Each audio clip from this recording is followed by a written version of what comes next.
Hello, and welcome to tonight's journey. How was your day? Whatever brought you here tonight? Perhaps stress from the hours behind you, curiosity about the mysteries we'll explore, or simply that familiar restlessness that keeps sleep just out of reach. It's all perfectly okay. This is your time now. Your time to settle in, to let your shoulders drop, to release whatever tension you've been carrying. You don't need to solve anything right now. You don't need to fix anything or figure anything out. Tonight, we're going to explore one of America's most documented supernatural mysteries, the story of Robert the Doll. But we're not here to frighten or disturb. Instead, we'll walk through this tale like curious observers, examining the facts, the legends, and the human stories that have grown around this small sailor-suited figure over more than a century. If you enjoy these deep-dive documentary stories designed for sleep, please consider subscribing to the channel and giving this video a like. It helps us continue creating these long-form, thoroughly researched bedtime stories for curious minds like yours.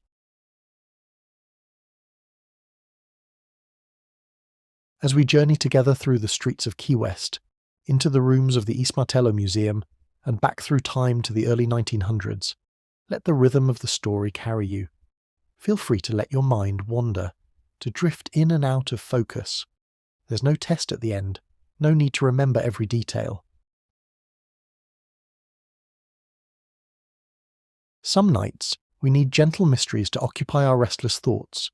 Tonight, Robert's story, strange, atmospheric, and oddly comforting in its consistency, will be that companion. So find your most comfortable position. Pull your blankets up just the way you like them. Let your breathing slow and deepen. We're about to step into a world where the line between reality and legend blurs, where a simple doll became the center of countless stories, and where the mundane details of museum records meet the whispered tales of visitors from around the world.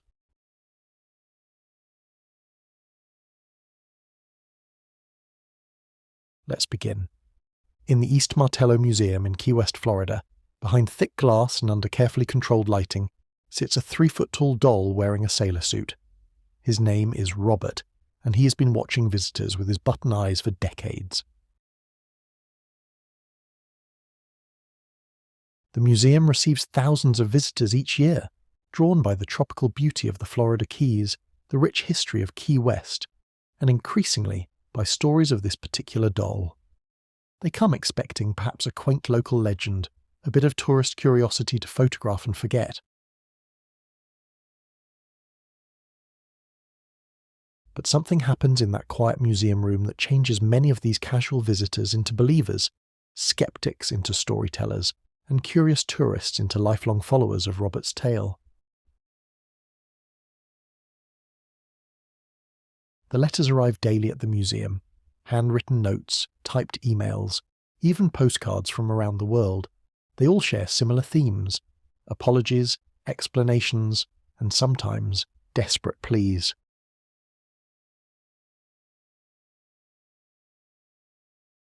Dear Robert, begins one letter, now part of the museum's archives. I took your photograph without asking permission during my visit last week. Since then, I've had the worst luck. My car broke down, I lost my job, and my relationship ended. I'm sorry for being disrespectful. Please forgive me.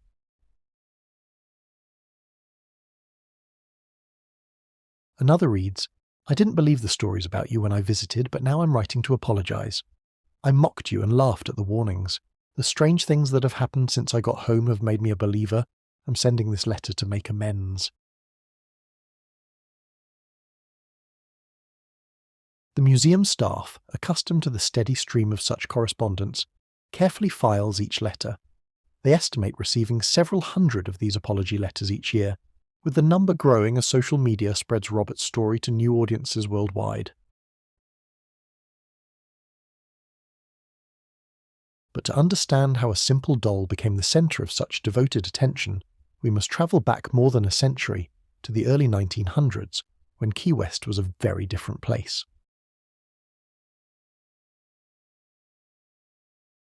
The island city, connected to mainland Florida by a railway that wouldn't be completed until 1912, was a world unto itself. Ships from around the globe docked at its harbours, bringing goods, stories, and sometimes unexpected passengers. The community was small, tight-knit, and filled with families who had lived on the island for generations. Among these families were the Ottos, well-regarded residents who lived in a grand Victorian house on Eaton Street. The house itself was a marvel of late 19th century architecture, with wide porches, intricate woodwork, and rooms designed to catch the cooling trade winds that sweep across the island. In this house lived Thomas Otto, a prominent local businessman, his wife Minnie, and their young son Robert Eugene Otto. The boy, who would carry the doll's name, or perhaps the doll would carry his, was born in 1900 into a world of privilege and possibility. The Otto family, like many wealthy families of the era, employed domestic help. Among their staff was a young woman whose name has been lost to history, but whose story has become integral to Robert's legend. According to the most commonly told version of Robert's origin story, this servant woman came from the Bahamas, bringing with her knowledge of spiritual traditions that blended African beliefs with Caribbean folk practices. Some accounts describe her as practicing what locals called black magic, or voodoo, though these terms reflect the prejudices and misunderstandings of the time more than accurate descriptions of her actual beliefs. The story goes that this woman, for reasons that vary depending on who tells the tale, decided to leave the Otto household. Some versions claim she was dismissed for misconduct, others that she chose to leave, and still others that she was treated poorly and bore resentment toward the family. Before her departure, according to the legend, she crafted a farewell gift for young Robert Eugene Otto, a doll roughly 3 feet tall made of cloth and stuffed with straw. The doll wore a sailor suit, much like the ones popular for young boys of that era, and had button eyes that seemed to follow whoever looked at it.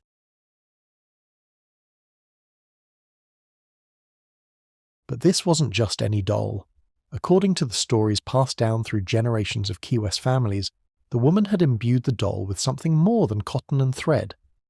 Whether through ritual, intention, or simple craftsmanship, she'd created something that would become far more than a child's plaything.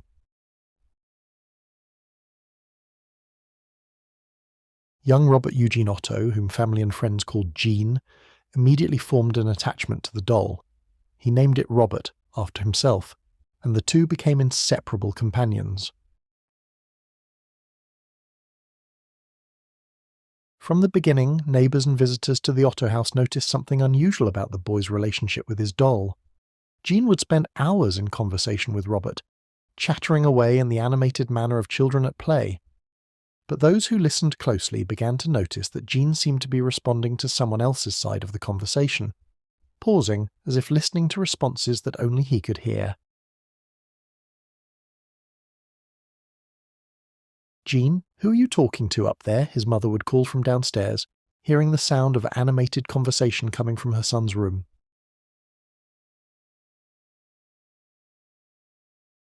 "Robert and I are playing," Gene would reply, his voice carrying the matter-of-fact tone of a child for whom the situation was perfectly normal.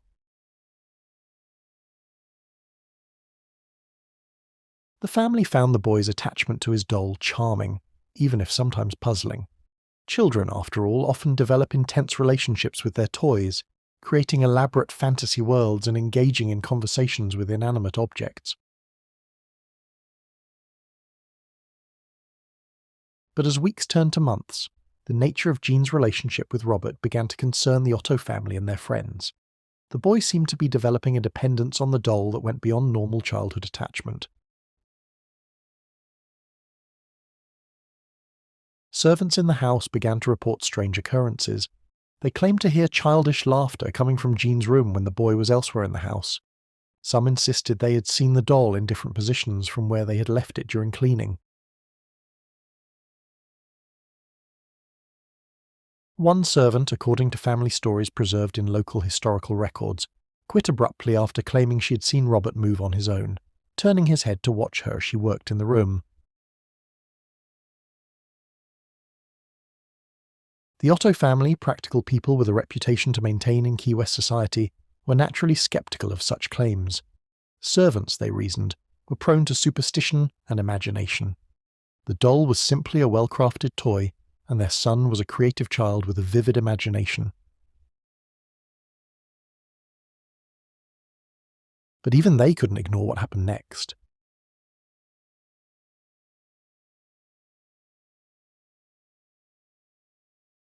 The first major incident occurred during a dinner party the Ottos were hosting for several prominent Key West families. The adults were gathered in the dining room, enjoying conversation, and Minnie Otto's famous key lime pie, when a commotion erupted from upstairs. The sounds were unmistakable, furniture being overturned, objects being thrown, and young Jean's voice, raised in what sounded like argument or distress. Thomas Otto excused himself from the table and hurried upstairs, expecting to find his son in the midst of some childhood tantrum or accident. Instead, he found Jean's room in complete disarray. Toys were scattered across the floor, books had been swept from shelves, and the child's small table and chairs had been overturned. In the centre of the chaos sat Jean, tears streaming down his face with Robert the doll positioned beside him as if nothing had happened. "Jean, what happened here?" his father demanded, surveying the destruction. The boy looked up with the solemn expression of a child who knows he's in trouble but doesn't understand why. "Robert did it," he said simply.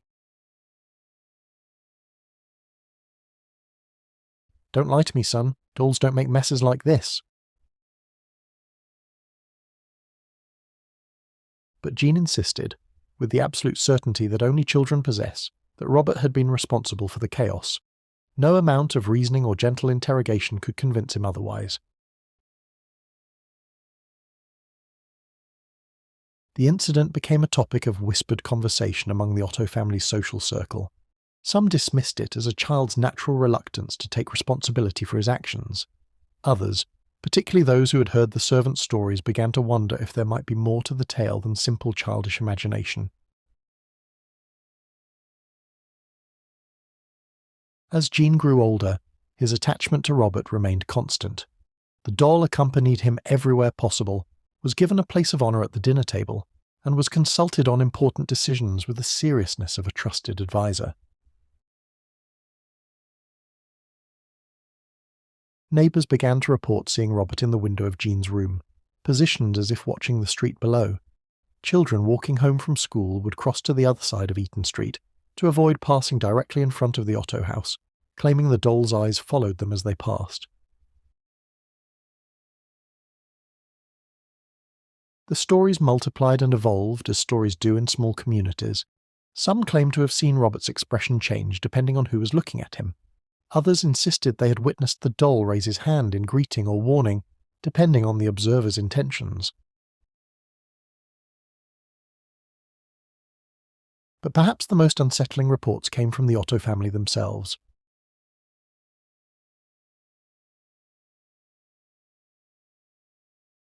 Years later, as adults, visitors to the Otto house would recount conversations with Jean in which he would suddenly pause mid-sentence, tilt his head, as if listening to someone speaking just beyond the range of normal hearing, then continue with responses that seemed to address questions no one else had heard.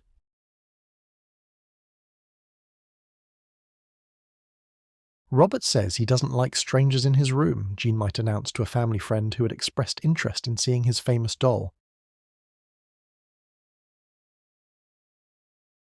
"Robert thinks we should have fish for dinner tonight instead of chicken," he might inform his parents, with the casual authority of someone relaying information from a trusted source.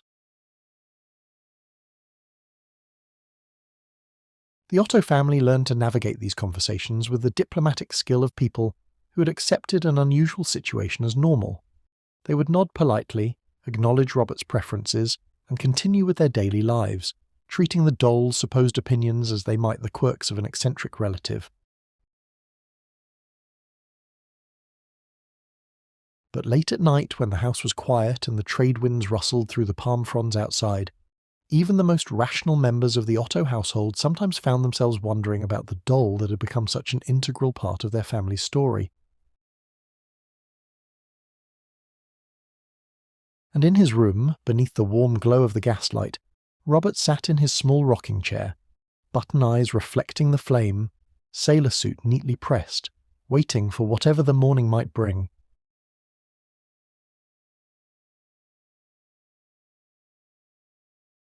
The legend of Robert the Doll was just beginning. As Jean Otto grew from a small boy into a young man, his relationship with Robert evolved but never diminished. What might have been expected to fade as childhood interests gave way to adolescent concerns instead deepened into something that puzzled and sometimes alarmed those who witnessed it.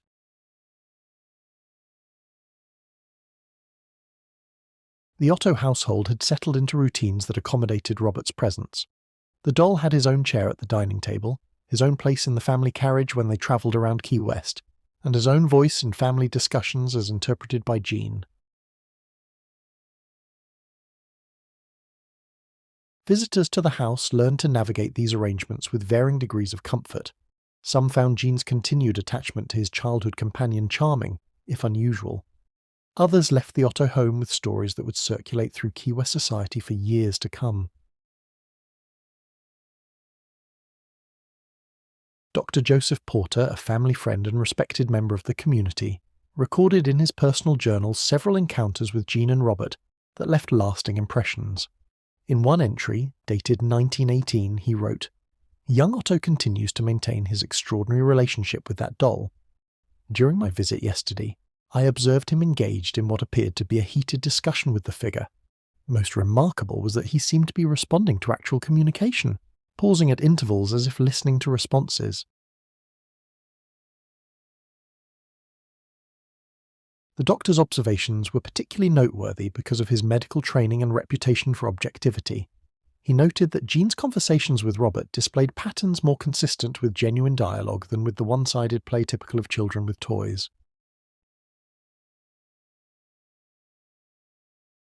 The boy would pose questions, wait for what seemed like responses, then react with surprise, delight, or sometimes apparent disagreement, Dr. Porter wrote. His facial expressions and body language suggested he was indeed receiving information from some source, though what that source might be remains a mystery that rational mind struggles to comprehend. Meanwhile, the servants who worked in the Otto household continued to report incidents that defied easy explanation. Maria Santos, who worked for the family for over a decade, kept detailed notes about her experiences with Robert, many of which survive in the archives of the Key West Historical Society. According to Maria's record, she'd developed what she called an understanding with Robert. She would always greet the doll when entering Jean's room, ask permission before moving him, and bid him farewell when her work was complete. "I learned early that Robert had preferences," she wrote in a letter to her sister in Cuba. "He did not like to be faced toward the window on rainy days, preferred to be positioned where he could see the bedroom door, and became difficult when left alone in the room for extended periods." Maria's definition of difficult included phenomena that she documented with the systematic precision of someone who had learned to expect the unusual. Lights in Jean's room would flicker when Robert was left alone. Objects would be found in different locations from where they had been placed. Most unsettling to Maria, she reported hearing what sounded like quiet conversation coming from the room when she knew both Jean and Robert were there alone. "I would hear two voices," she wrote. "One clearly Master Jean's, the other higher pitched, almost like a child's voice, but with a quality that made the hair on my arm stand up. When I would knock and enter to ask if everything was well, I would find only Jean, sitting with Robert, both looking as innocent as angels."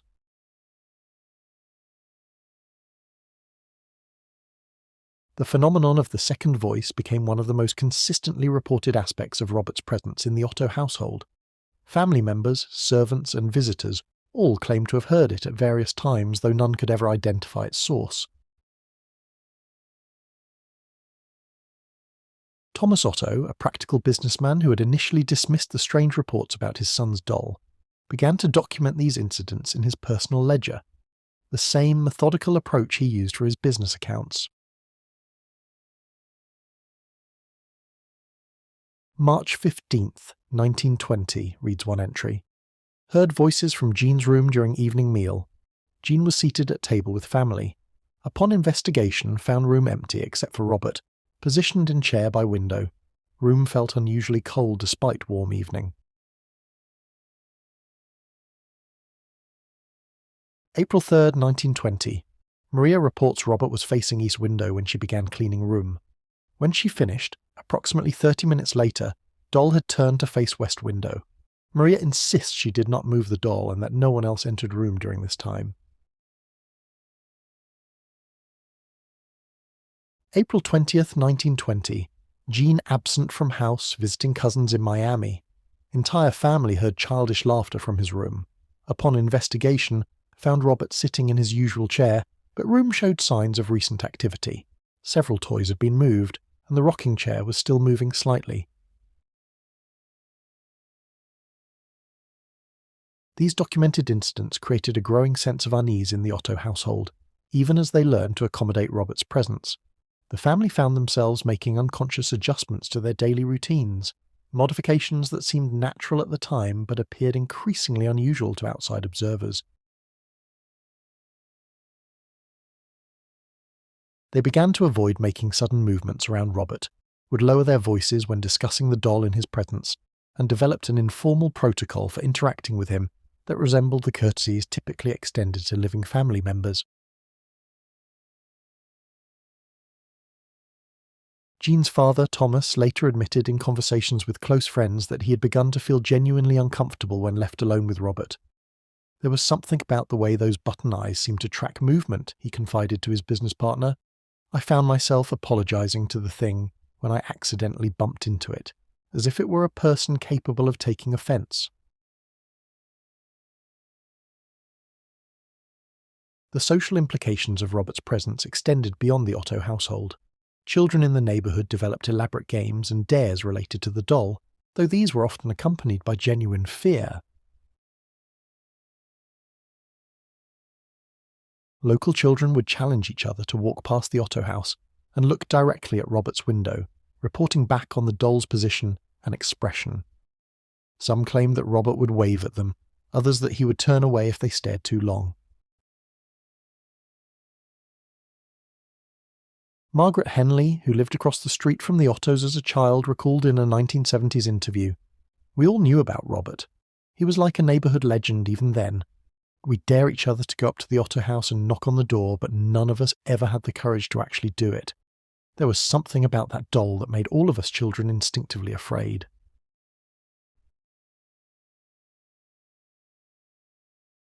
These childhood fears were not entirely unfounded, according to documented accounts.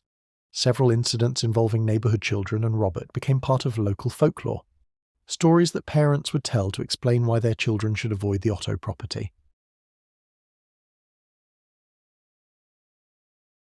In 1921, a young boy named Timothy Walsh accepted a dare to sneak into the Otto's backyard and look through Jean's window. According to Timothy's account, given years later as an adult, he climbed the fence and positioned himself beneath the window, then slowly raised his head to peer inside.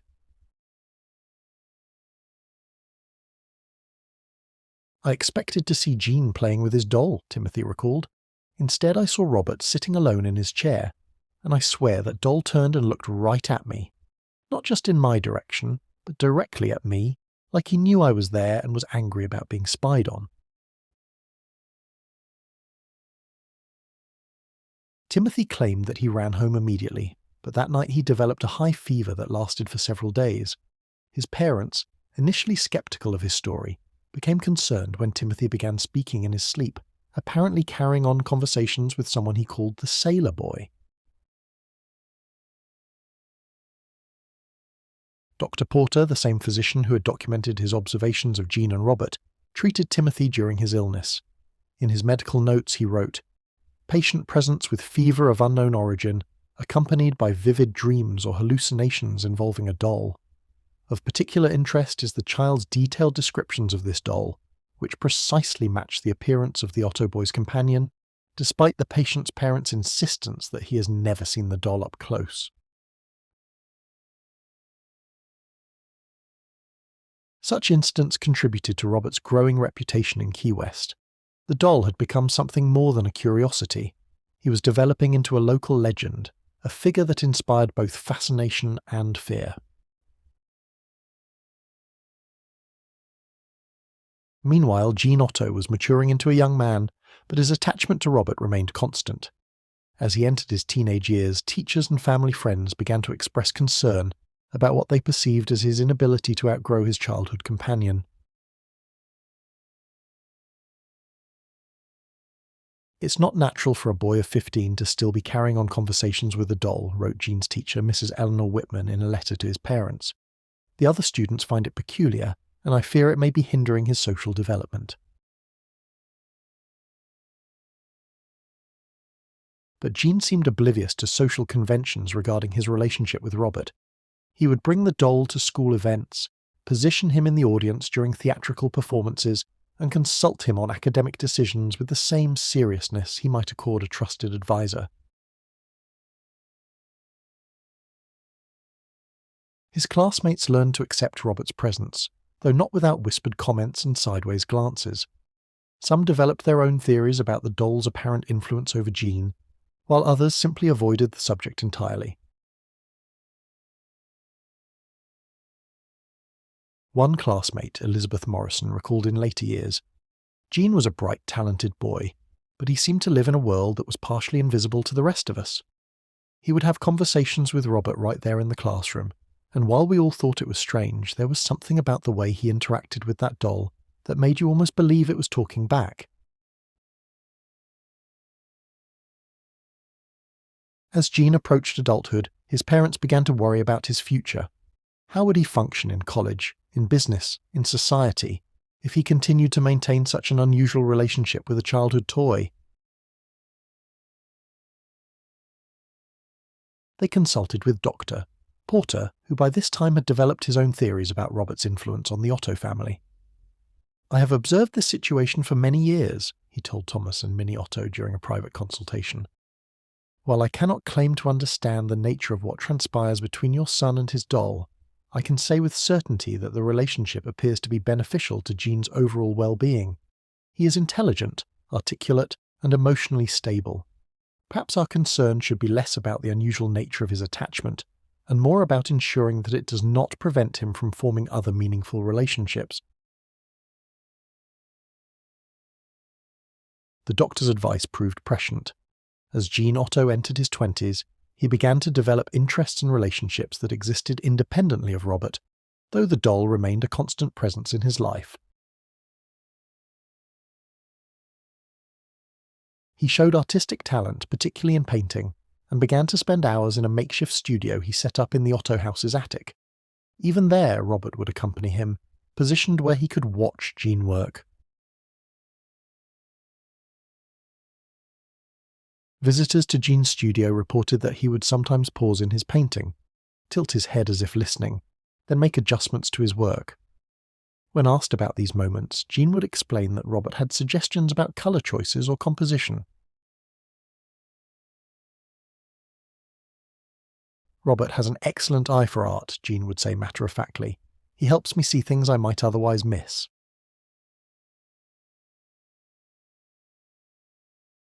The paintings that emerged from these collaborative sessions were remarkable for their technical skill and emotional depth.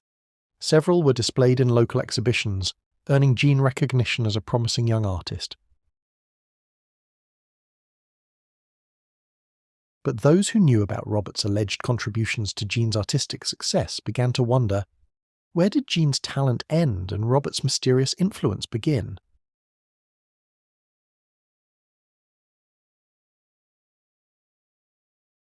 As the 1920s progressed, the Otto family found themselves at the centre of a growing local legend.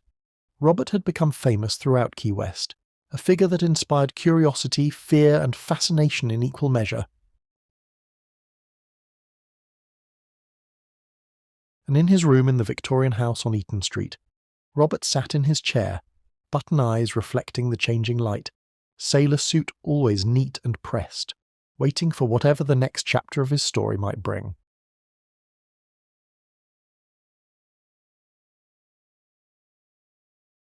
The mystery was deepening, and Jean Otto was about to embark on a journey that would take him far from Key West, but never far from Robert. In 1926, Jean Otto made a decision that would forever change his relationship with Robert. At the age of 26, he announced his intention to leave Key West to pursue his artistic education in New York City. The decision was both practical and necessary. His talent had outgrown the limited opportunities available on the island, and his parents supported his ambition to study at a prestigious art school. But the announcement raised a question that the Otto family had never seriously considered. What would happen to Robert? For more than 2 decades, Jean and Robert had been inseparable. The doll had been Jean's constant companion through childhood, adolescence, and into early adulthood. The idea of leaving Robert behind seemed, to those who knew Jean well, almost impossible to imagine. "I remember the day Jean told us he was leaving for New York," recalled Margaret Henley, the neighbour who had grown up across the street from the Otto house. "My first thought wasn't about Jean going away, it was about what would happen to Robert. They had been together for so long that the idea of separating them seemed almost cruel." Jean himself appeared to struggle with the decision. According to family letters preserved in the Key West Historical Society archives, he spent weeks debating whether to bring Robert to New York or leave him in Key West. In a letter to his cousin in Miami, Jean wrote, "The practical considerations are overwhelming. How does one explain to roommates and professors that one's childhood companion must be included in housing arrangements? And yet the thought of leaving Robert behind fills me with an anxiety I cannot adequately describe." The debate was complicated by Robert's own apparent opinions on the matter. According to Jean's parents, the doll seemed to express strong views about the proposed separation through his usual channels of communication with Jean. Jean would emerge from conversations with Robert looking troubled, Minnie Otto wrote to her sister. He claimed that Robert was unhappy about being left behind, but also concerned about the disruption that travel might cause. It was as if they were negotiating the terms of a temporary separation, like two people trying to maintain a relationship across distance. The final decision, when it came, seemed to satisfy no one completely. Jean would travel to New York alone, leaving Robert in his childhood room under the care of the Otto family. The arrangement was presented as temporary. Jean would return for visits, and Robert would be waiting for him.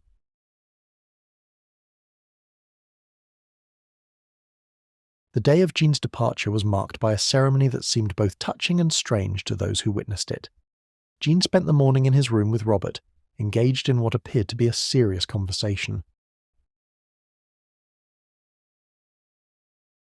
Maria Santos, who had continued to work for the Otto family, later described the scene.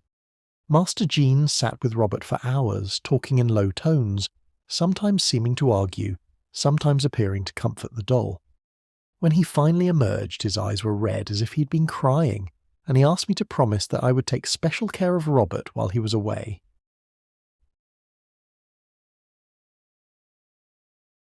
Jean's final instructions regarding Robert's care were detailed and specific. The doll was to remain in his accustomed chair by the window, was to be addressed politely by anyone entering the room, and was to be included in daily household routines as much as possible. "He made it sound like we were caring for a living person," Thomas Otto confided to Dr. Porter. The level of detail in his instructions was remarkable. Robert was to be turned to face the eastern window in the mornings, the western window in the afternoons. He was to be moved to the chair by the desk if thunderstorms approached. He was not to be left alone in the room for more than a few hours at a time.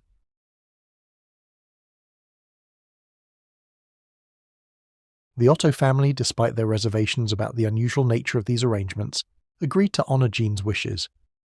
They had lived with Robert's presence for so long that his continued residence in the house seemed natural, even without Jean there to interpret his needs and preferences.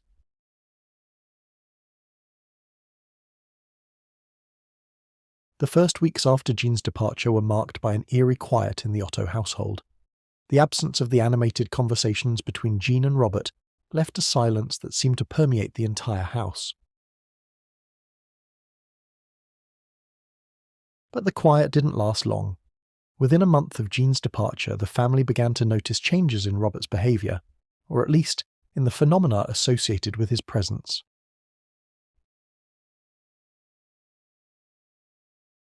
Maria Santos was the first to report the changes. Robert seemed restless, she wrote in her continuing correspondence with her sister. I would position him in his chair by the window in the morning, and by evening he would be facing a different direction. At first I thought perhaps Mr. or Mistress Otto had moved him, but when I asked, they seemed as puzzled as I was.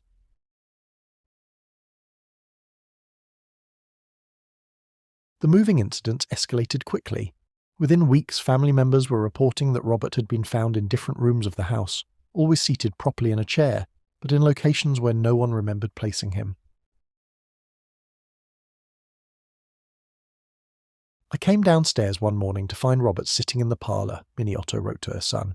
He was positioned in your father's favourite chair, facing the front door as if he were waiting for someone to arrive. Neither your father nor I had moved him there, and Maria insisted she had left him in your room the previous evening.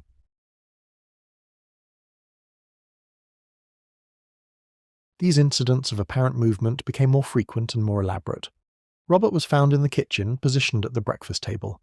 He appeared in the library, seated among the reading chairs. Most unsettling, he was discovered several times in the front hall, positioned as if he were preparing to leave the house.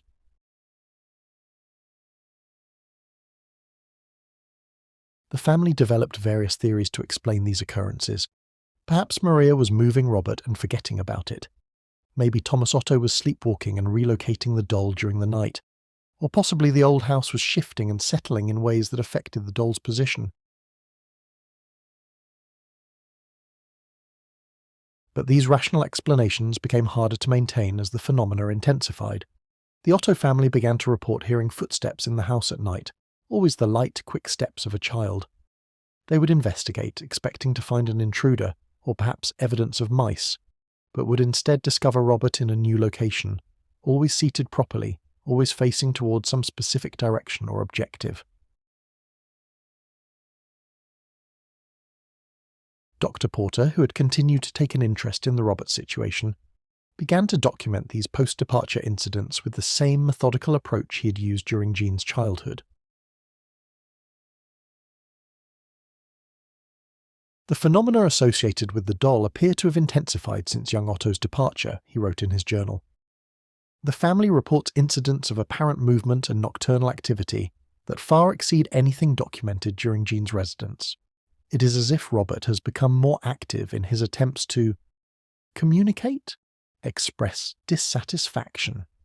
The anthropomorphic language seems unavoidable when describing these events. Meanwhile, in New York City, Jean was experiencing his own difficulties. His letters home spoke of homesickness, difficulty adjusting to city life, and persistent dreams about Robert.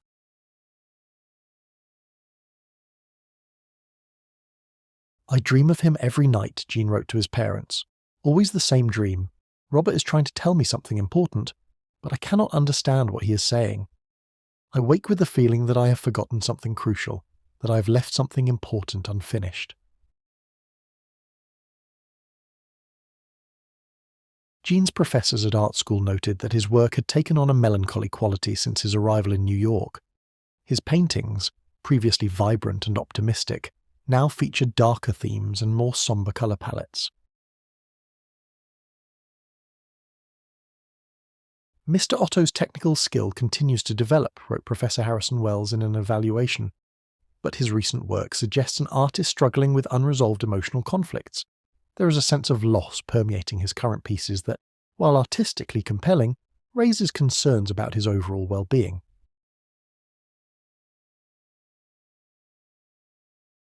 The situation in both Key West and New York reached a crisis point during the winter of 1927.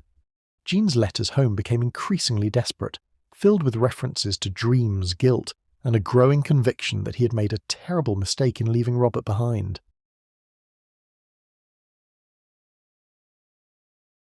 "I cannot concentrate on my studies," he wrote. "Every assignment feels meaningless compared to the certainty that Robert needs me. I know how this sounds, but I feel as if I have abandoned a friend, left him alone and confused in a situation he cannot understand."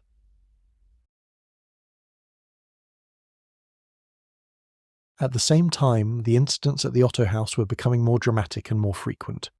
Robert was found in different locations daily, sometimes multiple times per day. The family reported hearing not just footsteps, but what sounded like quiet crying coming from various rooms in the house.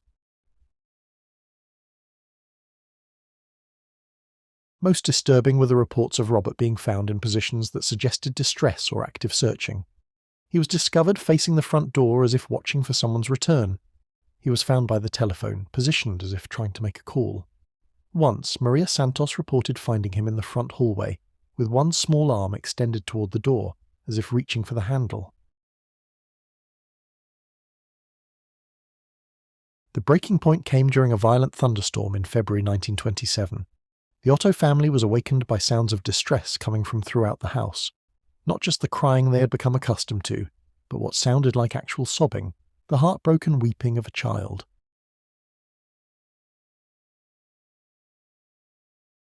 They found Robert in Jean's room, positioned in his chair by the window facing the storm. But the doll's usual composed expression seemed different somehow, more animated, more emotionally expressive.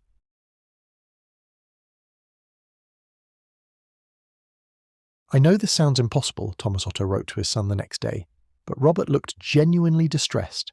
His button eyes seemed to reflect actual sadness, and his posture suggested dejection in a way that I cannot rationally explain. It was as if he were mourning your absence in a manner that went beyond mere object displacement. The letter had its intended effect. Within weeks, Jean had withdrawn from art school and announced his intention to return to Key West. His professors and fellow students were puzzled by his sudden departure from what had been a promising academic career, but Jean's explanations were vague and unsatisfactory. "I have responsibilities at home that I cannot ignore," he told Professor Wells. "There are commitments I made that I must honour, relationships that require my attention." The journey back to Key West felt like a pilgrimage to Jean. As the train carried him south through the familiar landscapes of Florida, he experienced a growing sense of anticipation mixed with anxiety.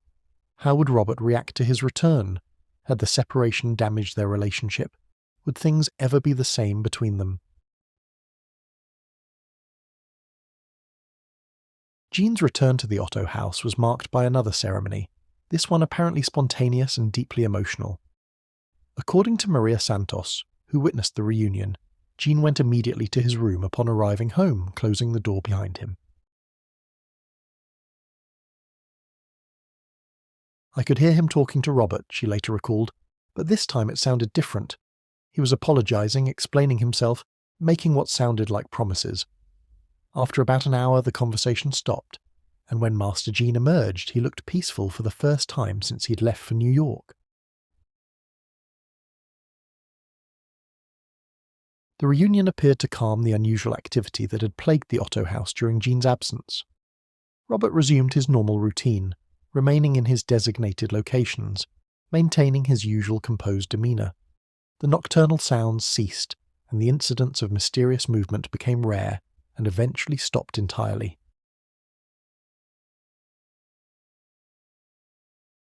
But the separation had changed both Jean and Robert in ways that would become apparent only over time. Jean seemed more protective of Robert, more defensive about their relationship, and more reluctant to consider any future separations.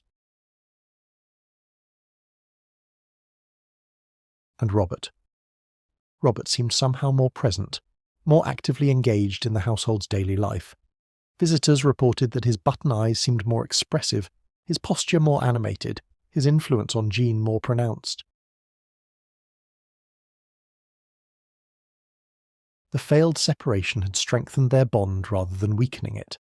Whatever connection existed between Jean Otto and Robert the doll had been tested, and had not only survived but grown stronger.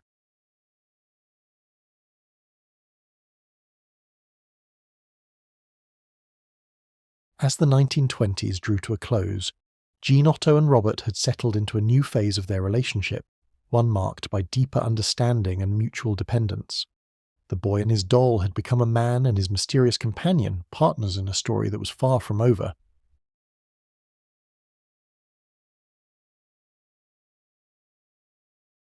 And in Key West, where the story had begun, the legend of Robert the Doll continued to grow, fed by the strange events of the separation and reunion, nourished by the whispered stories of those who had witnessed the impossible made manifest in the form of a small figure in a sailor suit. Jean Otto's return to Key West marked the beginning of what would become the most productive and creative period of his life. Settled once again in his childhood home with Robert by his side, Jean transformed the Otto house's spacious attic into a proper artist's studio, complete with northern-facing windows, easels and storage for his growing collection of paintings. The studio became a sanctuary for both Jean and Robert. The doll was given a position of honour in a comfortable chair positioned where he could observe Jean's work, and according to Jean's detailed notes, Robert continued to offer artistic guidance and criticism. Robert has opinions about everything, Jean wrote to his former professor in New York. He prefers watercolours to oils, favours landscapes over portraits, and has strong feelings about colour harmony. I've learned to trust his instincts. They have yet to lead me astray. Jean's paintings from this period show a remarkable evolution in both technique and subject matter. His earlier work, while competent, had lacked the distinctive voice that marks truly memorable art. But the paintings he produced after his return to Key West possessed an unusual quality that critics and collectors would later struggle to define. The canvases seemed to capture not just the visual appearance of Key West landscapes and seascapes, but something deeper, an emotional resonance that spoke to viewers on a level beyond mere aesthetic appreciation. His paintings of the island's famous sunsets didn't just show the colours of the sky, they seemed to convey the feeling of watching the sun disappear into the Gulf of Mexico. Local art enthusiasts began to take notice of Jean's work. His paintings were displayed in several Key West galleries, and visitors to the island began to seek out his pieces as uniquely representative of the local aesthetic. But those who knew about Robert's alleged contributions to Jean's artistic process began to wonder about the source of this new depth and sophistication in his work.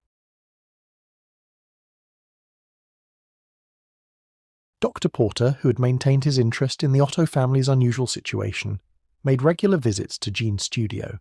In his journal, he documented his observations of Jean's creative process with the same scientific curiosity he had applied to Robert's phenomena during Jean's childhood.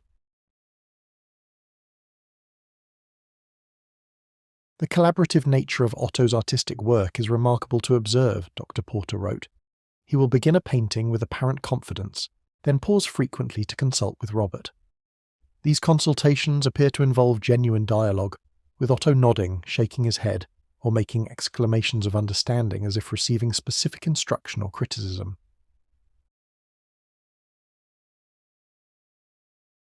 Dr. Porter noted that Jean's pauses during painting often corresponded with the most successful elements of his finished works. Areas of particular artistic merit seemed to coincide with moments when Jean had stopped to consult with Robert before continuing. It is as if Otto has access to a collaborative partner with exceptional aesthetic judgment, the doctor observed. Whether this partner exists in reality or represents some form of externalized creative intuition, the results are undeniably impressive. Jean's growing reputation as an artist brought visitors to the Otto house, many of whom were curious about the famous doll they had heard about through Key West's active social network. These encounters often proved memorable for guests, though not always in comfortable ways. Eleanor Whitman, a wealthy collector from New York who visited Key West regularly, documented her first meeting with Robert in a letter to her daughter. Jean Otto is a charming young man and a genuinely talented artist, she wrote, but his relationship with that doll is quite extraordinary. He introduced Robert to me as if he were a living person. asked my permission before moving him to a better position to observe our conversation, and consulted with him about which paintings to show me. Most remarkably, his consultations seemed to influence his decisions in ways that improved my visit considerably. Mrs. Whitman noted that Robert's apparent preferences guided Jean towards showing her his most accomplished works, pieces that she ultimately purchased for her collection. I left the Otto house with 3 beautiful paintings and the distinct impression that I had been in the presence of something I could not quite understand, she concluded. Whether Robert the doll possesses some form of consciousness, or whether Jean Otto is simply a man with extraordinary intuitive abilities, the partnership produces remarkable results. Such testimonials from respected visitors helped establish Robert's reputation beyond the circle of Key West locals who had grown up with his legend. The doll was becoming known in artistic circles as Jean's mysterious collaborator, a figure whose influence on the young artist's work was acknowledged even by those who couldn't explain it. But Robert's influence extended beyond Jean's artistic career. As Jean entered his 30s, questions arose about his personal life, his social relationships, and his future plans. Friends and family members began to express concern about what they perceived as his excessive dependence on Robert. Jean is a handsome, intelligent, talented young man, his aunt wrote to his parents, but his attachment to that doll is preventing him from forming normal relationships with people his own age. How will he ever marry and have a family if he continues to prioritize his relationship with a toy? The concerns were not unfounded. Jean's social life was limited, and his romantic relationships were few and brief. Women who were initially attracted to his artistic talent and gentle nature often found themselves uncomfortable with Robert's constant presence, and Jean's apparent reliance on the doll's guidance.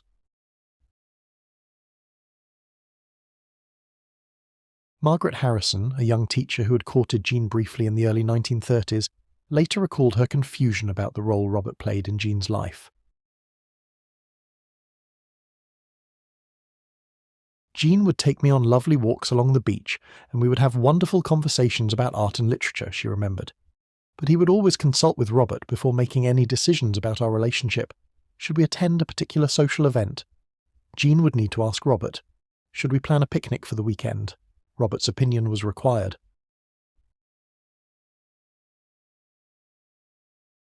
Margaret's relationship with Jean ended when she asked him to choose between her and Robert. The request, she later realized, was both unfair and impossible. I was asking him to abandon a relationship that had been central to his life for decades, she reflected years later. It was like asking someone to give up a family member. I understand now that I was never competing with a doll. I was competing with something much more complex and important to Jean's sense of self. Jean's parents, Thomas and Minnie Otto, watched their son's social struggles with growing concern. They had accepted Robert's presence in their household, but they worried about the long-term implications of Jean's attachment to the doll.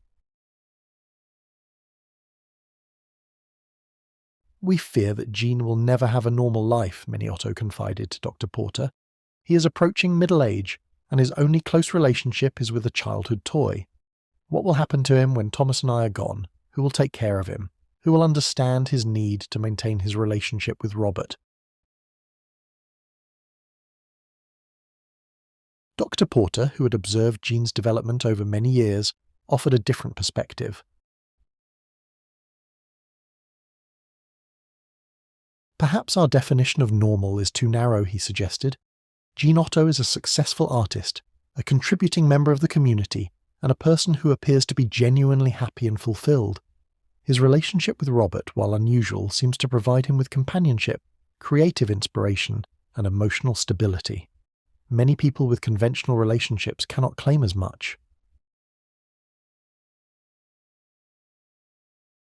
The doctor's observation proved prescient. Despite his unconventional personal life, Jean Otto thrived during the 1930s. His artistic reputation continued to grow. His work was exhibited in galleries throughout Florida. and he developed a small but devoted following among collectors who appreciated his unique style.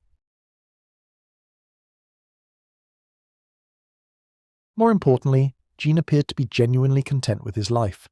He maintained a few close friendships, participated in community activities, and seemed to find sufficient social connection within Key West's small but vibrant artistic community. Robert, meanwhile, had become something of a local celebrity in his own right. Tourists visiting Key West would often ask to see the famous doll, and Gene, proud of his companion's reputation, would sometimes accommodate these requests with informal studio tours. These visits followed a careful protocol that Gene had developed over the years. Visitors were introduced to Robert formally, asked to show appropriate respect, and warned that Robert had preferences about photography and physical proximity. Most guests found these requirements charming, if eccentric, and left with stories that further enhanced Robert's growing legend. Mr. Otto treated that doll like visiting royalty, recalled James Mitchell, a journalist who visited Key West in 1934. He asked my permission before moving Robert to a better position, explained the doll's history with obvious pride, and seemed genuinely concerned about Robert's comfort throughout my visit. It was either an elaborate performance or evidence of a relationship that transcended normal definitions. The journalist's article about his visit, published in a national magazine, brought Robert to the attention of a wider audience. The piece, titled "The Artist and His Mysterious Muse," described Gene's work and his unusual creative partnership with Robert in terms that were both respectful and intriguing. Whether one believes in the supernatural or simply appreciates an artist's dedication to his craft, Mitchell wrote, the paintings produced by this collaboration are undeniably remarkable. Otto's work possesses a quality that suggests the involvement of more than one creative consciousness, though the nature of that involvement remains a fascinating mystery.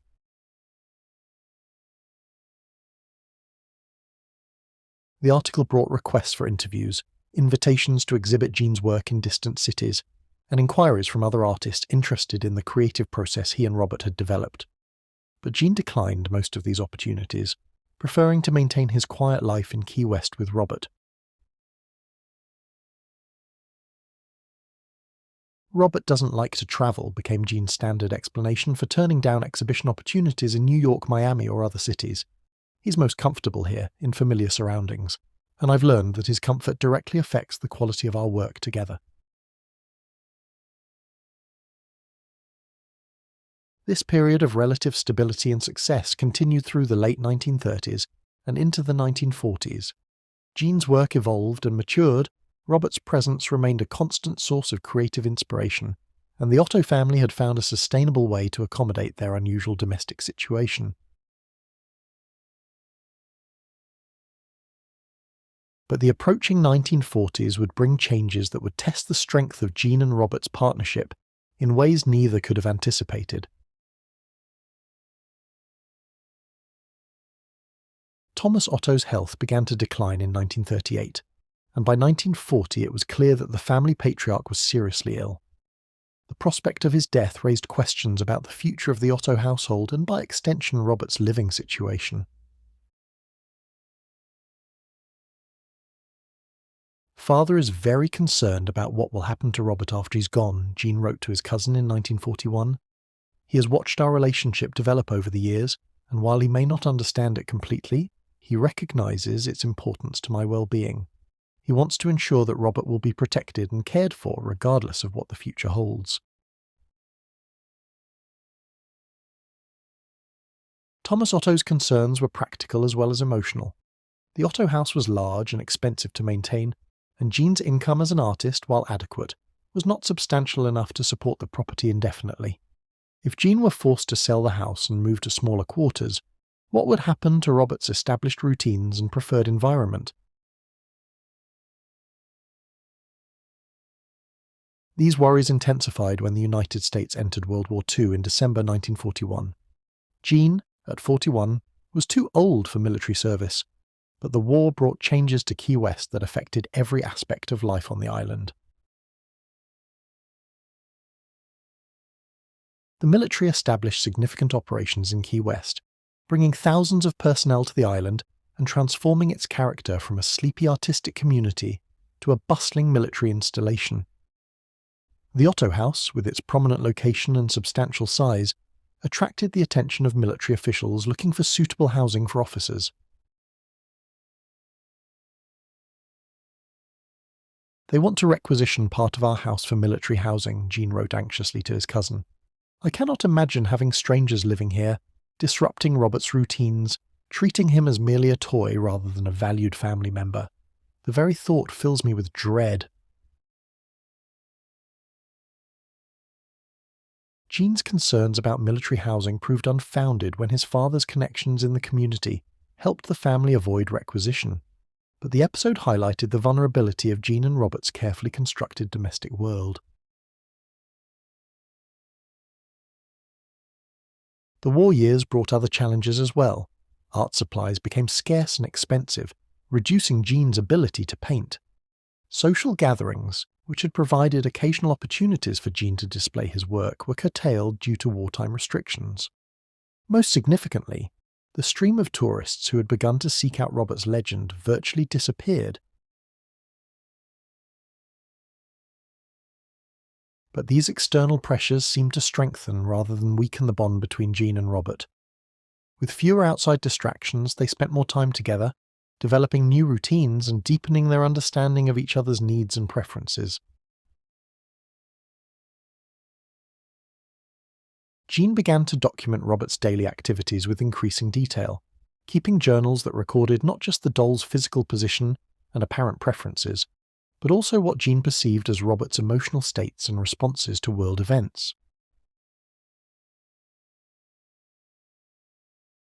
"Robert seems troubled by the war news," Jean wrote in 1943. "When I read the newspaper aloud, he appears agitated, especially when I discuss the situation in the Pacific. I have begun to edit my reading, focusing on more positive stories to maintain his peace of mind." Such entries reveal the extent to which Jean had come to perceive Robert as a fully conscious being with complex emotional responses to external events. Whether this perception reflected actual supernatural phenomena or represented Jean's own psychological need to externalize his anxieties about the war, the relationship continued to provide him with comfort and stability during uncertain times. Thomas Otto died in the spring of 1944, leaving Jean and his mother to maintain the family home. The loss was devastating for Jean, who had relied on his father's practical guidance and emotional support throughout his adult life. In the weeks following his father's death, Jean's conversations with Robert became more frequent and more intense.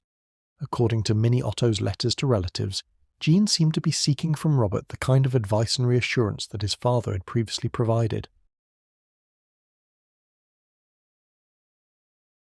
"Jean spends hours with Robert every day now," she wrote. "He discusses everything with the doll, financial decisions, household management, even his grief over his father's death. It is as if Robert has become his primary advisor and confidant. While this concerns me, I must admit that these conversations seem to help Jean cope with his loss." The death of Thomas Otto marked the end of an era for both Jean and Robert. The older man had been a stabilizing influence, someone who accepted Robert's presence without fully embracing it, who provided practical guidance while allowing Jean to maintain his unusual relationship. With his father gone, Jean found himself more dependent than ever on Robert's companionship and guidance. The doll had become not just a creative collaborator and childhood friend, but the central relationship in Jean's adult life.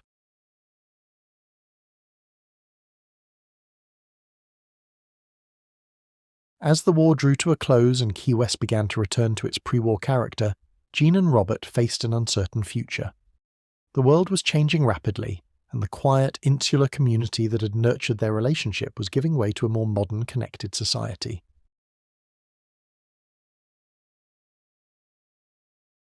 But in the Otto house on Eaton Street, in the studio where Jean continued to paint and in the rooms where Robert maintained his watchful presence, time seemed to move at its own pace. The partnership that had begun in childhood continued to evolve, deepen and endure, creating a legacy that would outlast both the man and the mysterious doll who had shaped each other's destinies.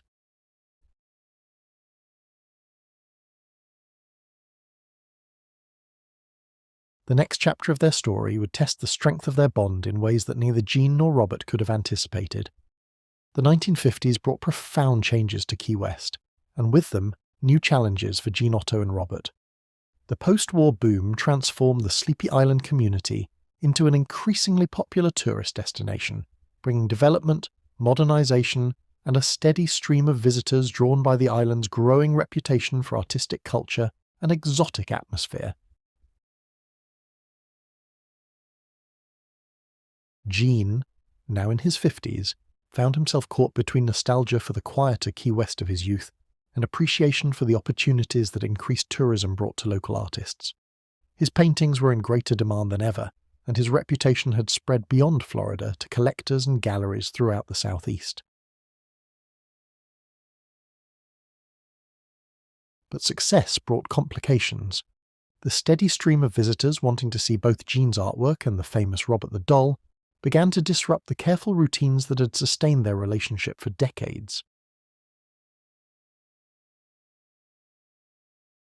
"We receive requests for visits almost daily now," Jean wrote to his cousin in 1952. "Everyone wants to see Robert, to hear his story, to witness what they perceive as supernatural phenomena. I am torn between pride in Robert's fame and concern about the impact of so much attention on his well-being."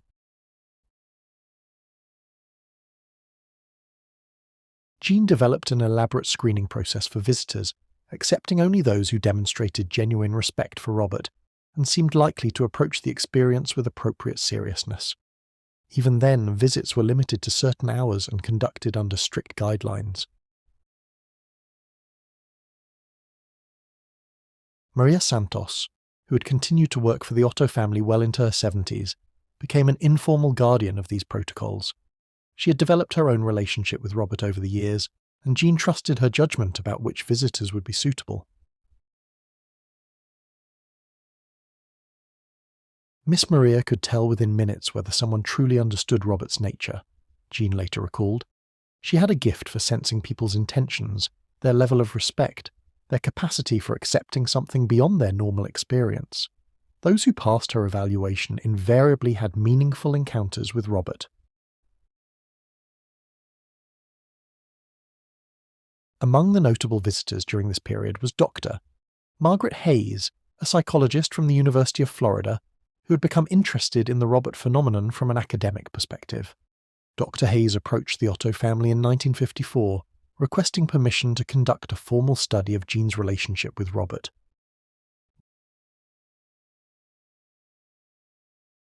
Jean initially refused, protective of his privacy and suspicious of academic interest in what he considered a deeply personal relationship. But Dr. Hayes persisted, explaining that her interest was not in debunking or explaining away the phenomena, but in understanding them as part of a broader study of human consciousness and perception.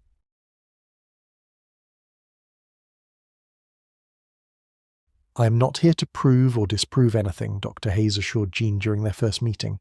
"I am simply interested in documenting and understanding experiences that fall outside conventional categories. Your relationship with Robert represents a unique opportunity to study consciousness, creativity, and the nature of meaningful connection." After much deliberation and consultation with Robert, Jean agreed to participate in Dr. Hayes' study. The research that followed would become one of the most detailed academic examinations of alleged supernatural phenomena ever conducted.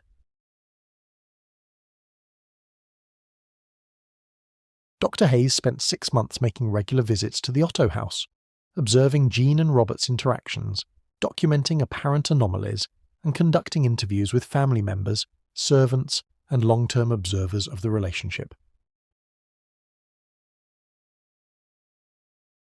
Her findings, published in the Journal of Abnormal Psychology in 1955, were carefully worded but remarkable in their implications. Dr. Hayes documented numerous instances of what she termed anomalous interactive behavior between Jean and Robert, including apparent responses from Robert that could not be attributed to Jean's conscious or unconscious manipulation.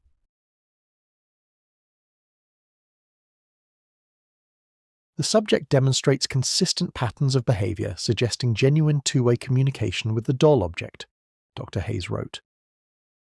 While I cannot claim to understand the mechanism by which this communication occurs, the evidence strongly suggests that the subject is responding to information or stimuli that originate from sources other than his own conscious mind. The study's most significant finding involved a series of tests in which Robert was positioned in different locations without Jean's knowledge. Then Jean was asked to locate the doll based solely on his sense of Robert's preferences and comfort level. Jean successfully identified Robert's location in 18 out of 20 trials, a result that Dr. Hayes calculated had less than 1 chance in 1,000 of occurring randomly. These results suggest either extraordinary intuitive abilities on the subject's part or the existence of some form of actual communication between the subject and the doll object, Dr. Hayes concluded. Either explanation challenges conventional understanding of consciousness and perception. The publication of Dr. Hayes' study brought national attention to Jean and Robert's story. Articles appeared in major magazines, and the Otto House began to receive visitors from around the country. Jean found himself simultaneously gratified by the validation of Robert's reality and overwhelmed by the intensity of public interest. People arrive expecting miracles, Jean complained to Dr. Porter, who had remained a family friend and informal advisor.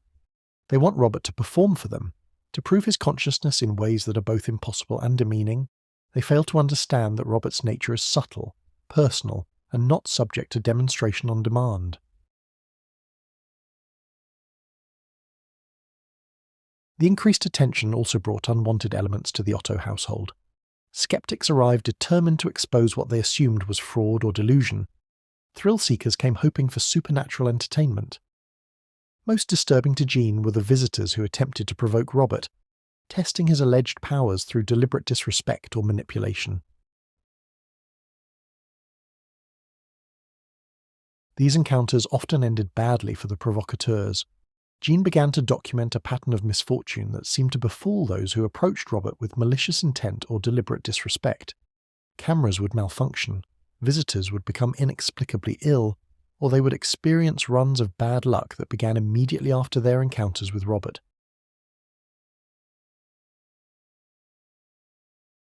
I do not claim to understand the mechanism, Jean wrote in a letter to Dr. Hayes, but there appears to be a protective quality to Robert's nature.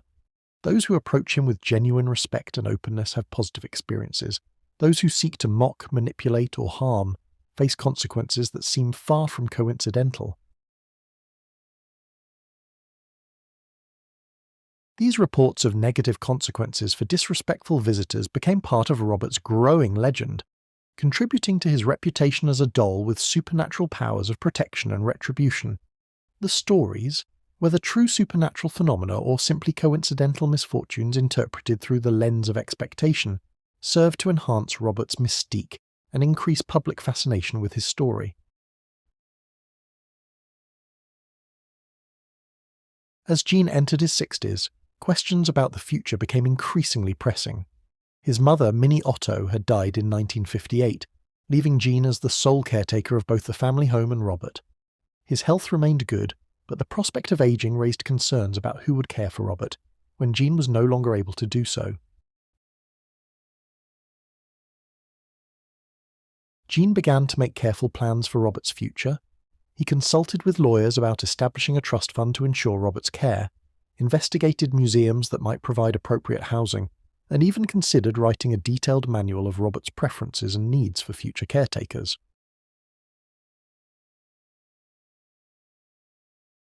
Robert has been my companion for more than 60 years, Jean wrote in his journal in 1962.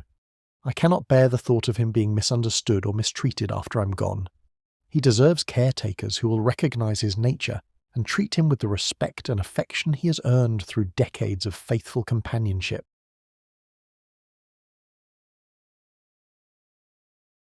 But Jean's plans for Robert's future were complicated by the doll's apparent preferences.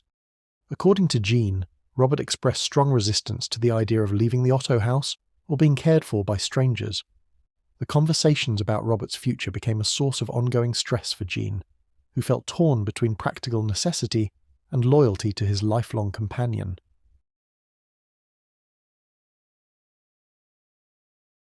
The 1960s brought a new generation of visitors to Key West, drawn by the island's growing reputation as a haven for artists, writers, and free spirits. Many of these younger visitors approached Robert's story with attitudes that differed significantly from the respectful curiosity of earlier tourists. Some came seeking psychedelic experiences, hoping that Robert might provide supernatural insights or consciousness-expanding encounters. Others arrived with tape recorders and cameras, determined to capture evidence of paranormal activity for publication or broadcast. Jean found these modern approaches to Robert deeply troubling. The reverent respect that had characterized earlier encounters with Robert was being replaced by a more casual, consumer-oriented attitude that treated the doll as entertainment rather than a genuine presence worthy of consideration. "They want to use Robert," Jean complained to Dr. Porter. "They seek to exploit his nature for their own purposes, whether those purposes involve sensation-seeking, commercial gain, or simple curiosity. They fail to understand that Robert is not a performer or a commodity, but a being deserving of respect and consideration."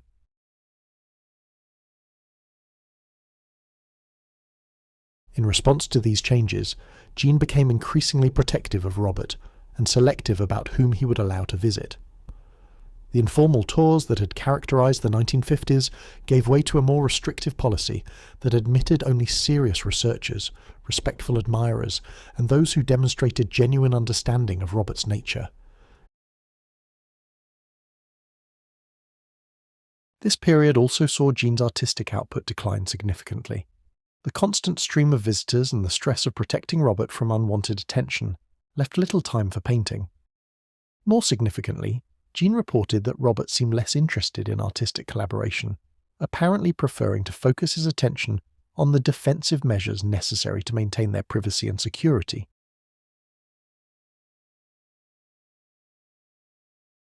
Robert's priorities have shifted, Jean noted in his journal. Where once he was eager to participate in creative endeavours, he now seems primarily concerned with protecting our household from intrusion and maintaining the dignity of our relationship. I respect his judgment, though I miss the artistic partnership that sustained us for so many years.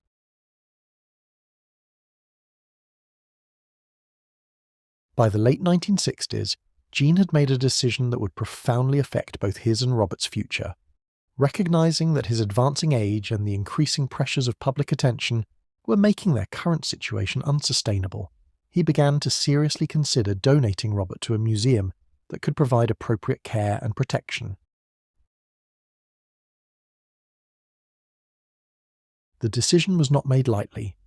Jean spent months researching potential institutions, visiting museums, and consulting with Robert about the possibilities.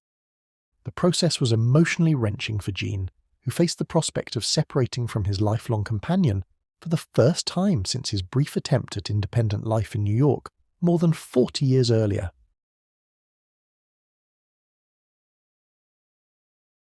"I am not abandoning Robert," Jean wrote to a friend. "I am trying to ensure his future in a world that no longer understands or respects the kind of relationship we have shared. A museum can provide security, appropriate environment, and protection from those who would exploit or harm him. It may be the most loving gift I can give him."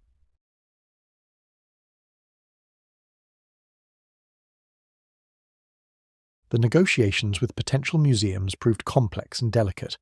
Jean insisted on specific conditions for Robert's care, including requirements for respectful handling, appropriate display, and acknowledgement of Robert's nature as more than simply an artifact.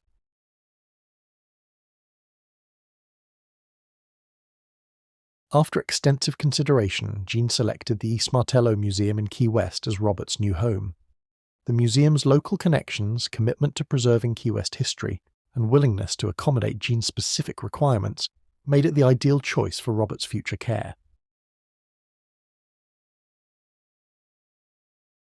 As the 1960s drew to a close, Jean, Otto, and Robert prepared for another separation, one that would be very different from their brief parting in the 1920s. This time, the separation would be permanent, marking the end of one of the most unusual and enduring partnerships in recorded history.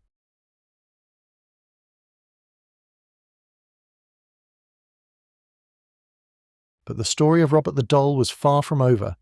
His new home would bring new audiences, new legends, and new mysteries that would carry his fame far beyond the island where his story began.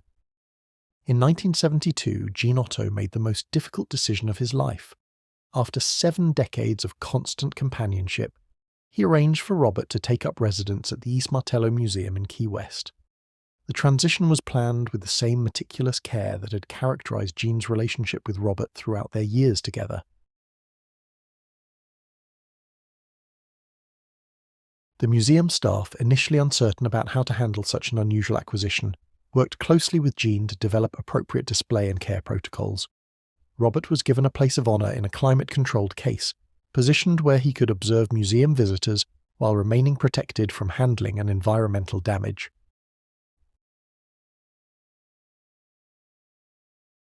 Gene's final instructions for Robert's care were extensive and specific.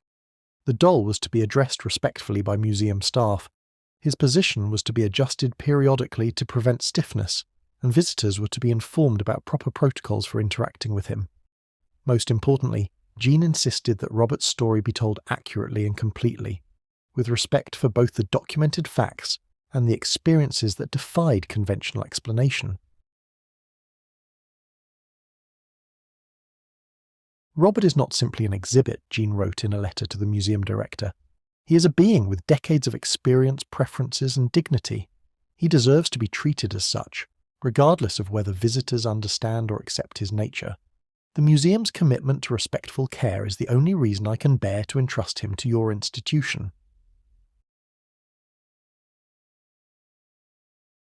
The transition was emotionally devastating for Gene. Friends reported that he appeared to age years in the weeks following Robert's move to the museum. The house on Eaton Street, which had been organised around Robert's presence for 7 decades, felt empty and lifeless without the doll's anchoring influence. Gene visited Robert daily during the first months of the museum residency, sitting quietly near the display case and engaging in their familiar conversations, though now conducted in whispers to avoid disturbing other visitors. Museum staff noted that Robert's position in the case often changed slightly after Gene's visits, though no one observed actual movement.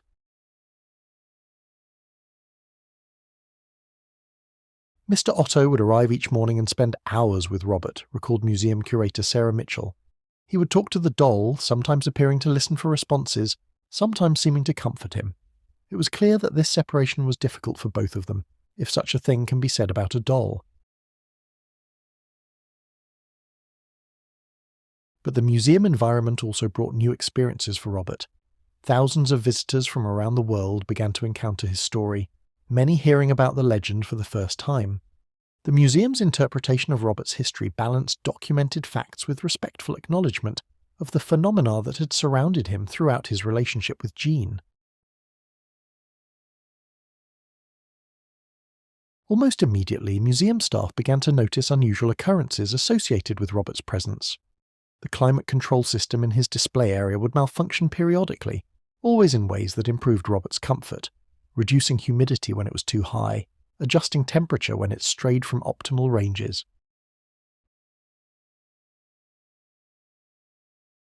More significantly, visitors began to report experiences that echoed the stories from Robert's years in the Otto household. Cameras would malfunction when pointed at Robert without permission. Visitors who mocked or disrespected the doll would find themselves experiencing minor accidents or mishaps during their museum visit. The museum staff developed informal protocols for managing these incidents. Visitors were advised to ask Robert's permission before photographing him, to speak respectfully in his presence, and to treat him as they would any being deserving of courtesy and consideration.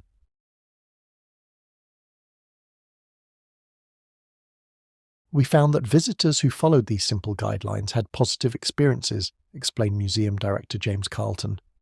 Those who ignored the protocols or deliberately challenged Robert often left the museum with stories of inexplicable mechanical failures, minor injuries, or other incidents that seemed to correlate with their behaviour toward the doll.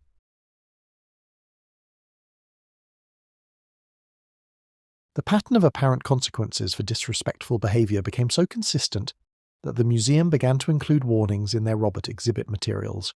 Signs advised visitors to ask permission before photography, to speak respectfully, and to treat Robert with the courtesy they would show to any museum artefact of significance. These warnings, rather than discouraging visitors, seemed to enhance Robert's appeal. The idea that the doll might actively respond to visitor behaviour added an element of interactive mystery that attracted tourists from around the world. Robert became Key West's most famous supernatural attraction, drawing visitors specifically interested in testing his alleged powers. Jean Otto's death in 1974 marked the end of an era, but also the beginning of Robert's transformation from a private companion to a public legend. With Jean gone, Robert became the sole repository of their shared history, the only remaining witness to 7 decades of unusual experiences and documented phenomena. The museum staff, recognizing their responsibility as Robert's caretakers, began to collect and preserve the stories that visitors brought to them. Letters began arriving addressed to Robert, many containing apologies for disrespectful behaviour and requests for forgiveness. "Dear Robert," began one typical letter, "I visited you last month and laughed when my friend asked for permission to take your picture. I thought the whole thing was silly and posed for a photo while making faces at you. Since then, I've had nothing but bad luck. My car broke down on the way home, I lost my wallet, and I failed an important exam. I'm writing to apologise and ask for your forgiveness."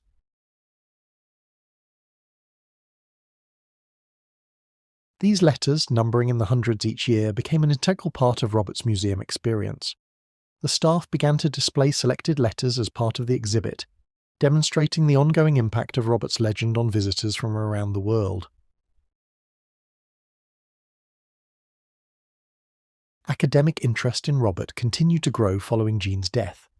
Researchers in fields ranging from psychology to folklore studies sought access to the documentation that Jean had maintained throughout his relationship with Robert. The museum became a repository for scholarly investigation of unusual phenomena and human consciousness.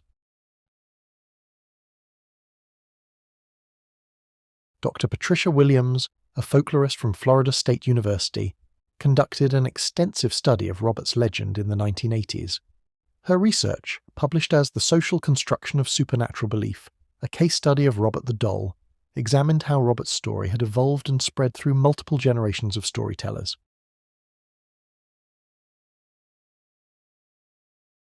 Robert represents a fascinating example of how legend and reality intersect, Dr. Williams wrote. Whether one believes in supernatural explanations or prefers psychological and sociological interpretations, Robert's impact on human consciousness and behaviour is undeniable and worthy of serious study. Dr. Williams documented the ways in which Robert's legend had evolved since his arrival at the museum. New elements had been added to his story, reflecting contemporary fears and interests. Visitors attributed increasingly sophisticated behaviours to Robert, suggesting that his legend was adapting to modern expectations about supernatural phenomena. But beneath these embellishments, the core elements of Robert's story remained consistent with the experiences documented during his years with Jean Otto. Visitors continued to report the same types of phenomena that had characterized Robert's presence in the Otto household: apparent movement, responsive behaviour, and consequences for disrespectful treatment.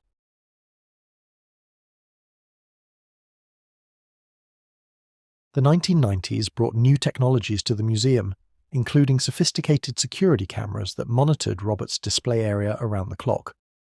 The footage from these cameras provided some of the most intriguing evidence of Robert's continuing unusual nature. Security guards reported numerous instances of unexplained activity captured on camera. Robert's position within his case would change between camera sweeps, always in ways consistent with normal movement but without any visible cause. Objects near his display would move or fall without apparent explanation. Most remarkably, the cameras themselves would occasionally malfunction specifically when pointed at Robert, despite functioning normally when monitoring other areas of the museum. "We've had the camera system examined by technical experts multiple times," explained Security Chief Michael Rodriguez. "The equipment functions perfectly except when monitoring Robert's area. Even the technicians can't explain why cameras that work flawlessly everywhere else in the museum experience regular malfunctions when focused on Robert's display." The digital age brought new ways for Robert's influence to manifest. Visitors reported that digital cameras and smartphones would malfunction around Robert in ways that seemed impossible according to technical specifications. Memory cards would become corrupted, batteries would drain inexplicably, and display screens would show static or distorted images specifically when attempting to photograph Robert without permission. These technological anomalies were documented by numerous visitors and became part of Robert's modern legend. Social media platforms filled with posts about encounters with Robert, spreading his fame far beyond the boundaries of Key West to audiences around the world. The museum staff found themselves managing not just a local attraction, but a global phenomenon. Visitors arrived from every continent, drawn by online stories and social media posts about Robert's alleged powers. The museum's website received thousands of visitors daily, many seeking information about proper protocols for meeting Robert or sharing their own experiences with the famous doll. International media attention followed. Television documentaries, newspaper articles, and online videos brought Robert's story to audiences who would never visit Key West, but found themselves fascinated by the legend of the doll who had transcended his origins as a child's toy to become something much more mysterious and influential.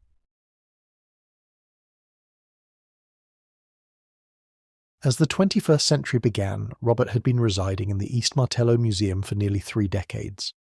The museum had become his permanent home, and he had become the institution's most famous and influential resident. But Robert's story was far from over. New generations of visitors continued to discover his legend, each bringing their own expectations and experiences to their encounters with the famous doll. The letters of apology continued to arrive, the camera malfunctions persisted, and the reports of consequences for disrespectful behavior showed no signs of diminishing. Museum staff who had worked with Robert for years developed their own relationships with the doll, treating him with the same respectful courtesy that Jean Otto had insisted upon decades earlier. They spoke to him when adjusting his display, asked his permission before making changes to his environment, and maintained the protocols that Jean had established for Robert's care and protection.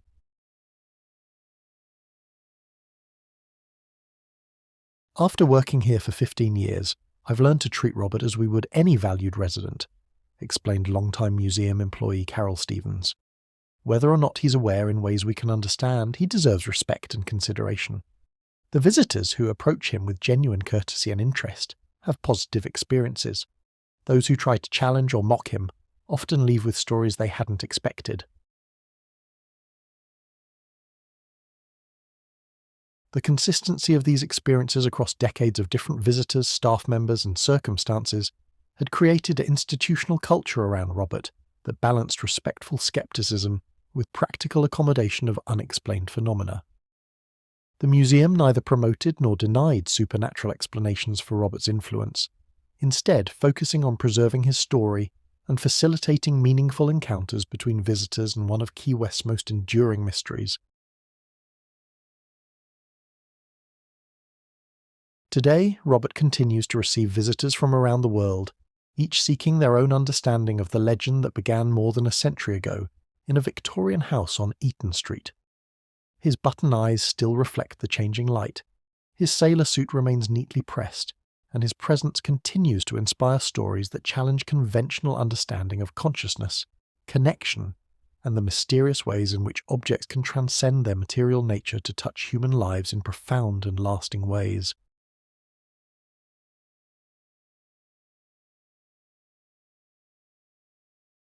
The story of Robert the Doll has become larger than any single explanation, encompassing documented history, personal experience, cultural folklore, and the enduring human need to believe that the world contains more mystery and wonder than scientific materialism typically acknowledges. And in his climate-controlled case in the East Martello Museum, Robert waits patiently for each new visitor, each new story, each new opportunity to demonstrate that some relationships transcend conventional boundaries, and some connections endure far beyond their origins, to become something approaching the eternal.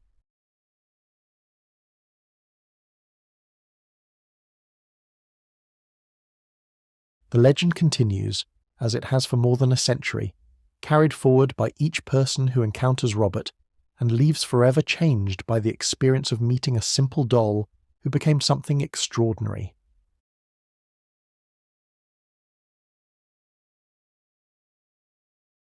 Sweet dreams.